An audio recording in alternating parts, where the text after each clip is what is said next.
If you want to blow up your YouTube channel, you need to know how to write a killer script, because no matter how good your titles, your thumbnails, or your editing is, if your storytelling sucks, your retention is going to look like this.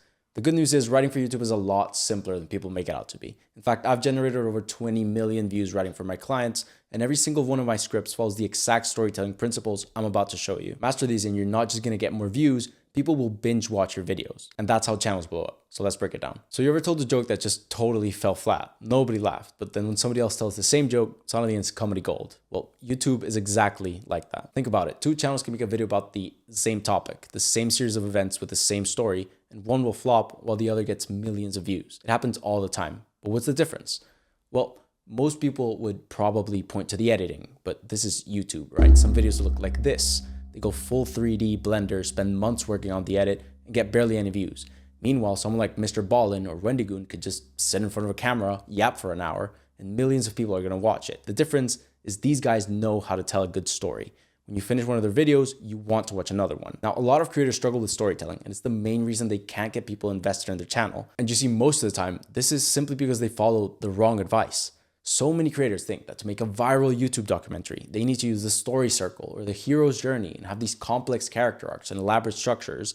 I'm here to tell you, it's all bullshit. If you really want your channel to blow up, you gotta understand that the difference between a flop and a viral hit just comes down to how will you master the base fundamentals of storytelling. That's why I wanna show you these 3 principles, because they're gonna lay the foundation of every script you write. Now we'll get into them in a second, but first, let's build ourselves a little framework around this whole storytelling thing, so you can easily wrap your head around it. So on the most basic level, when you're thinking of first principles, every story is just a series of events. You can literally think about each one as a block, and there's a through line that connects them all. Connected events, that's a story, right? And a YouTube video is exactly the same. The 3 principles I'm going to show you relate to first, the structure of each block, second, how to connect them, and third, how to actually write them. So let's dive in. Like I said, your video is just a list of events one after the other. I like to call them story beats because, well, it sounds better. But the problem with most YouTube scripts is that each one of these individual beats don't feel like an actual story. Instead, they feel more like a Wikipedia page, where it's just fact after fact after fact, but there's no conflict, no intrigue, no stakes. And that's where storytelling comes in. So when you think about these blocks in your story, you actually want to structure them sort of like you would a dad joke. There's your setup, why did the spider go to school, and your punchline, because it wanted to be a web designer. The setup creates a certain expectation, and then the punchline surprising you by flipping it on its head, right? A good story beat works exactly the same way, except instead of a punchline, we call it a payoff. And there's a few more steps to it. It actually looks like this. There's a setup, a challenge, an action, and then the payoff. Now, to show this to you in action, how about we write a story beat together? I'm gonna cut myself a little bit of a shortcut though. Just know that before McDonald's was a burger joint, it was actually a pretty successful barbecue restaurant. Okay, so here's the setup. In 1948, Richard and Maurice McDonald were selling more hot dogs, ribs, and sandwiches than they ever dreamed was possible. McDonald's Barbecue was the most successful restaurant in California, and they were rolling in cash. At this point, if the story kept going without any conflict or anything, you would assume that the brothers would just keep doing what was working, and that's intentional. Here in the setup, you want the audience to think they know exactly where things are going, because now you're going to challenge that expectation, like this. But it wasn't perfect. Every day, the McDonald brothers were stuck inside the kitchen juggling 20 waitresses and a chaotic menu. The restaurant they once loved was completely burning them out. So one day, out of nowhere, they shut it down. By doing this, you're introducing new information that goes against what the viewer already expects. And this creates what's called an open curiosity loop. It makes the audience wonder, wait, why did that happen? So now they have to keep watching. And now this is actually where you move the story forward with action. But because you set up this contradiction earlier, the script doesn't feel random or disconnected like a Wikipedia page. Now there's some actual meaning behind the events. It looked like the McDonald brothers had given up, but it was actually the complete opposite. Behind the scenes, they simplified their menu, cut down on the staff, and made every part of the restaurant as efficient as possible. They called this the speedy service system. And before reopening, they even simplified the restaurant's name to just McDonald's. So now that you've moved the story forward in a meaningful way, naturally the audience is going to want to know what happens next. And this is where you deliver the payoff, where you close the loop and satisfy that curiosity you created. The new system worked spectacularly. Customers loved it, the business was more profitable than ever, and the McDonald brothers could sit back and enjoy the view as the restaurant ran itself. Now obviously, this same story beat could have been written a million ways other than this exact structure, but I think what it achieves is more important than how it achieves it. I could have just said McDonald's switched to faster service in the 1940s, but notice how much more memorable and rewarding the story was with the right framing. And also, notice how we're saying something deeper. The brothers created a system where the restaurant ran like a well-oiled machine. Those deeper points, those insights are what actually creates a connection between your videos and your audience. Once you can do this, you're going to start creating real fans. But of course, now you're obviously going to want to talk about how McDonald's became McDonald's. That's the rest of the story, which means you're going to have to write the next story beat and the next one and the next one. But this is where a lot of scripts become boring because they don't know how to connect the dots. What most creators do is when they're done writing one story beat, they just add another one right after that. So it just feels like something happened and then something else happened. This is a huge mistake that will kill your retention.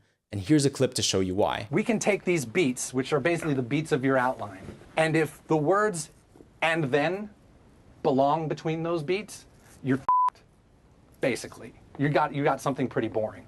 What should happen between every beat that you've written down is either the word "therefore" or "but."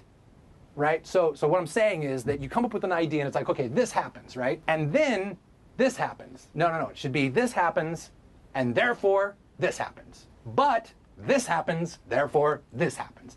Those guys were the creators of South Park, one of the biggest shows on TV. So they know what they're talking about. And the same thing applies to YouTube. Moving from one story beat to another means you have to introduce new information into your story. In the grand scheme of things, if you take the entire word count of your script, these transition points would be like 5, maybe 10% of the whole thing, but they're actually the most important part of any story. Because think about it, if you move on from one story beat to the next, but you introduce things without showing why they're important or how they relate to the rest of the story, then your viewers are just going to be confused and they're going to click away. That's why avoiding these and then transitions is crucial. This is actually something you have to think about on a high level with story beats, but it also applies in a more focused way, like sentence by sentence. Here's an example that does not work. Steve Jobs and Steve Wozniak built the first Apple computer in a garage, and they sold a bunch of them to the owner of a local electronics store. Later on, they built the Apple II, and it revolutionized the tech industry. That's boring, and over time it even gets overwhelming. But here's an example of the same story, but with just better transitions. Steve Jobs and Steve Wozniak built the first Apple computer in a garage.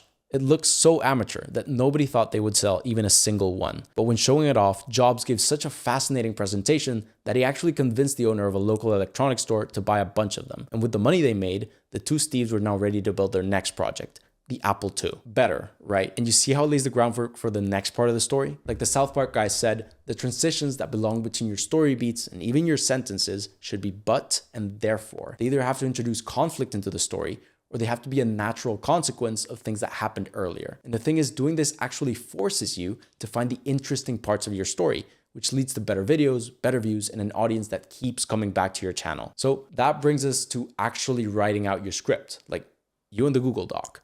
There's 3 points I want to make here. First, don't say commence, say start. As a basic rule of thumb, just use the simpler word. The goal is to make your script easy enough for a 10-year-old to understand. But you've probably heard that before, so let's move on because this is where so many creators really mess up their videos. You see, there's YouTube videos about pretty much everything. Tech, crime, science, business, motivation, you name it. And naturally, you're going to want to match the style of your script to your topic. But the mistake so many people make is, for example, if they're trying to make a crime documentary, they try to make their script super dramatic. So they fill it with like intense adjectives and over-the-top descriptions, almost like they're writing a novel. But the problem is, YouTube videos are not novels. A novel relies entirely on words to create drama or suspense or intrigue. It's a written medium, which YouTube is not. It's visual and it's auditory. So when you write your scripts as if they're novels, you end up sounding forced, cheesy, and honestly, just a bit cringe. Instead, what you should do is avoid making any stylistic choices in your script and prioritize clarity over everything. Now, I'm not saying you can't create a certain mood or introduce drama. You absolutely can, and you should. But here's the secret. The script is not the best place to do it. There's even some research to back this up. There's studies that show that when you're speaking to someone, the words you choose only really make up about 7% of how they perceive your message. Everything else, your tone, your pacing, emotion, body language, accounts for the other 93%. So don't stress about making your words dramatic. It's actually a waste of time. Instead, the mood and the feeling you want to create come from your music choices, the visuals you put on screen, the editing, and especially how your narrator speaks. When you're in the writing stage, you actually just want to make sure your script is clear. And that actually brings us naturally to the third point, how to actually write clearly, especially when your topic gets technical. Look, no matter what your videos are about, you're going to run into technicalities. Maybe you're making business documentaries, have to explain private equity, or you run a crypto channel, and you have to explain the blockchain, or you are a science channel explaining quantum physics. But there's something called the curse of knowledge, because when you already know these things inside and out, you forget what it's like for someone hearing about it for the first time. And you either don't explain them well, or sometimes at all. This is a video killer, because again, if your viewers are ever confused about what you're talking about, they're gone. So here's a simple process to follow to clearly explain any technicality. Rule number 1, if you can eliminate a technicality altogether, do it. If a new concept is not absolutely necessary for your script to make sense, just don't include it. But if it is, go to rule number 2. Instead of definitions, use examples. So say you're talking about cryptocurrency and you need people to understand what a centralized exchange is. Instead of defining it, just say they had to use the centralized exchange like Coinbase, Binance, or crypto.com. If your viewers already recognize these examples, and chances are they do, you've explained the concept without getting bogged down in definitions. But what if for some reason you can't do that? Well, then you move on to rule number 3. Use analogies or visual metaphors. You have definitely seen the famous example of explaining how wormholes work, right? Some scientist, like me, holds up a piece of paper and says, if you wanted to travel from this point to this point, then it would take you this long. But what a wormhole does is this.